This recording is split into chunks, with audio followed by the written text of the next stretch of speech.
बिस्मिल्लाहिर्रहमानिर्रहीम। बच्चों के कपड़े, अबायाज़, स्वेटर्स और शाल वगैरह वाशर से निकालने के बाद हैंगर्स पर डालकर खुश करें। इस तरह इन्हें इस्त्री करने की ज़रूरत कम से कम पड़ती है।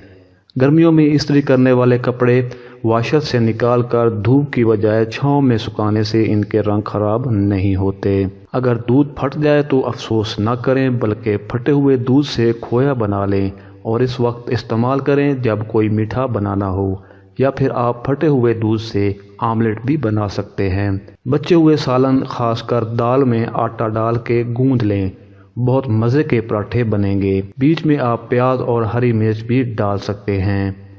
दूध पकाने के बाद जब हल्का गर्म हो तो रात फ्रिज में रखकर सुबह बलाई उतार लें, क्योंकि वरना फिर दूध चिकना हो जाता है। और ये बलाई आटा गूंदने में इस्तेमाल करें, और जिन घर में बलाई खाई जाती हो वो पराठे या स्लाइस से खा सकते हैं। लिहाफ के दोनों तरफ एक जैसे हों तो एक तरफ मार्कर से निशान लगा लें, ताकि हमेशा वही साइड मुंह की तरफ हो, वगरना लिहाफ का वही हिस्सा कभी पाँव की तरफ आ जाएगा तो कभी चेहरे की तरफ, वगरना तबीयत पे ग्रां गुजरता है। हमेशा वज़ू करके सोने की आदत बना लें, इस तरह पाँव भी धुल जाएंगे और इत्मीनान रहेगा कि आप धुले पाँव से बिस्तर पर जा रहे हैं। सर्दी जाने के बाद जब कंबल या गर्म कपड़े अलमारी में रखें तो इनमें रखे रहने की वजह से अक्सर बदबू आती है, जो धुलने के बाद भी नहीं जाती। तो इसके लिए इनके साथ परफ्यूम की खाली बोतल रख दें। अब जब भी आप इन्हें निकालेंगे तो अच्छी सी खुशबू आएगी।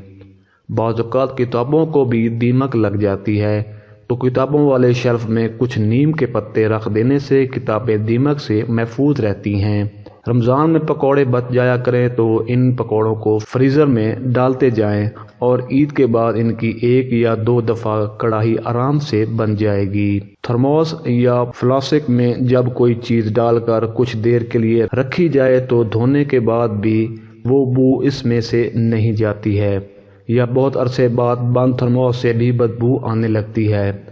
तो ऐसी सूरत में बदबू ख़त्म करने के लिए एक प्याली में 2 से 3 चम्मच दही और 1 चुटकी नमक फेंट लें। अब इस फेंटी हुई दही और नमक के अमेज़े को थर्मोस और फ्लास्क के अंदर डालकर 5 मिनट के लिए छोड़ दें। इसके बाद सादे पानी से खंगालने के बाद साबुन से धो लें, बदबू ख़त्म हो जाएगी। अक्सर जब फ्रीज़र से गोश्त निकालते हैं तो उसकी बर्फ़ पिघलने में बहुत वक्त लग जाता है, और अक्सर मेहमान आ जाए तो जल्दी भी होती है खाना बनाने की, लेकिन बर्फ़ पिघलती ही नहीं है। इसलिए गोश्त को फ्रीज़र से निकालें और एल्युमिनियम की ट्रे में रख दें। अब इस पर पानी डालेंगे तो गोश्त पर जमी बर्फ़ जल्दी पिघल जाएगी।